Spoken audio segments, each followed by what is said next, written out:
নমস্কাৰ প্ৰিয় বন্ধু বান্ধৱীগণ, নিশ্চয় আপোনালোক ভালে আছে। ভক্তি দৰ্শন অসম চেনেললৈ পুনৰবাৰ স্বাগতম জনাই আজি আপোনালোকৰ মাজলৈ মই 5টা ৰাশি নিৰ্বাচন কৰি লৈ আহিছোঁ। এই 5টা ৰাশিত জন্ম হোৱা লোক মানসিক আৰু শাৰীৰিকভাৱে বহুত শক্তিশালী হয়। এইকেইটানো ৰাশি কি এবাৰ জানি লওঁ আহকচোন। আৰু যদি মোৰ ভিডিঅ'টো আপোনালোকে ভাল পায় তেতিয়াহ'লে চেনেলটো ছাবস্ক্ৰাইব কৰিবলৈ নাপাহৰিব আৰু কমেণ্টৰ যোগেদি আপোনালোকৰ মতামত জনাবলৈ নাপাহৰিব। আহকচোন ভিডিঅ'টোৰ মাজলৈ আগবাঢ়ি যাওঁ। আমি সকলোৱে শক্তিশালী হ'ব বিচাৰোঁ আৰু এদিন আমাৰ নিজৰ ধৰণে পৃথিৱীখন জয় কৰিব বিচাৰোঁ। কিন্তু আমি কি কৰিব পাৰোঁ বা কি কৰিব নোৱাৰোঁ সেয়া আমাৰ ব্যক্তিত্বত প্ৰতিফলিত হয়। শক্তি হৈছে এনে এটা বস্তু যাৰ পৰা সংকল্প, কৰ্তৃত্ব আৰু সংবেদনশীলতাৰ জন্ম হয়। জ্যোতিষশাস্ত্ৰৰ ৰাশি চিহ্নত 12টা চিহ্নৰ সহায়ত আমাৰ ব্যক্তিত্বৰ বিষয়ে বিশ্লেষণ কৰিব পাৰি। জ্যোতিষশাস্ত্ৰত আমাৰ দুখ গুণবোৰৰ বিষয়ে আমাক সঠিককৈ জনাৰ কিছুমান বিশেষ উপায় উল্লেখ আছে।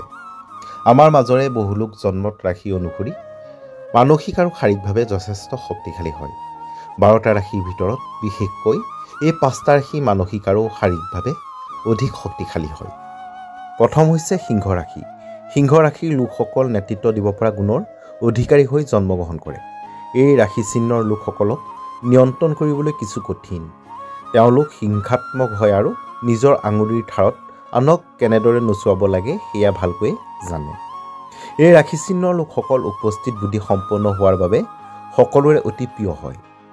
তেওঁলোক অতি উদাৰ মনৰ হয় আৰু এই গুণটোৰ কাৰণে তেওঁলোকক সহজেই জনপ্ৰিয় কৰি তোলে। এই ৰাশিৰ লোকক যি দায়িত্বই দিয়া হওক তেওঁলোকে নিজৰ ক্ষমতাৰে ইয়াক সম্ভৱ কৰি তুলিব পাৰে। দ্বিতীয়তে হৈছে মকৰ ৰাশি। মকৰ ৰাশিৰ লোকসকল সদায় অপশক্তিৰ বিৰুদ্ধে যুঁজ দিবলৈ সাজু থাকে।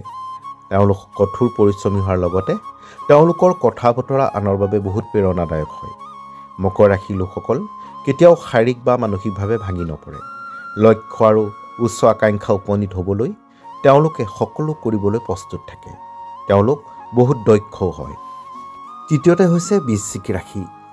বৃশ্চিক ৰাশিৰ লোকসকল সফল, শক্তিশালী আৰু দৃঢ়মনা হয়। তেওঁলোকৰ আটাইতকৈ স্বকীয় বৈশিষ্ট্যটো হ'ল কৌশলগত প্ৰকৃতি আৰু তেওঁলোকে কিবা এটা কেনেদৰে পাব লাগে সেয়া ভালদৰে আয়ত্ব কৰি ল'ব জানে।